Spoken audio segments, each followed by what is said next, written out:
Bonjour, nous sommes le samedi 18 juillet 2026 et le sujet est l'augmentation du prix de l'électricité d'ici 2 semaines, d'ici le 1er août. En général, chaque début de mois, il y a un lot d'augmentation de prix, le gaz, que ce soit l'abonnement ou le gaz en lui-même, l'électricité, les cigarettes et autres. On a vu au cours de ces quasi 5 derniers mois une augmentation spectaculaire des prix des carburants. Il y a 2 semaines, c'était vers la baisse et là c'est reparti à la hausse. Le gouvernement a suivi le régulateur de l'énergie CRE qui proposait une augmentation de 2,5% des tarifs réglementés de l'électricité à partir du 1er août, donc d'ici moins de 2 semaines, soit une hausse de 26 € par an en moyenne pour les foyers concernés. N'oubliez pas de vous abonner pour plus de news nationales, européennes et internationales sur ce monde dans lequel nous vivons.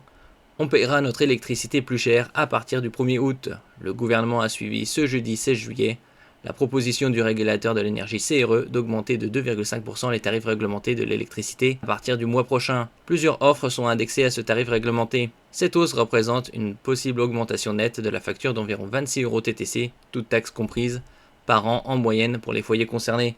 En France, on a l'avantage d'avoir une énergie largement décarbonée et d'origine nucléaire pour une grande partie, comme on le peut voir ici sur Eco2 Mix.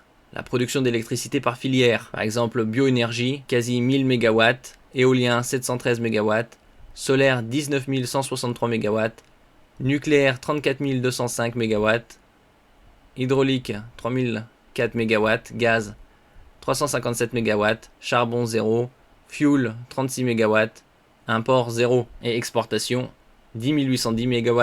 Là, actuellement, nucléaire c'est 58%. Solaire 33%, hydraulique 5%, bioénergie 2%, éolien 1%, gaz 1%, fuel et charbon 0%. L'autorité indépendante du CRE chargée du bon fonctionnement des marchés de l'électricité et du gaz naturel précise que 19,37 millions de clients résidentiels avaient souscrit un contrat au tarif réglementé de vente de l'électricité, TRVE, à fin mars en France métropolitaine continentale. D'autres offres peuvent être indexées à ce même tarif quand d'autres sont basées sur des prix de marché. Investir dans le maintien de capacité de production.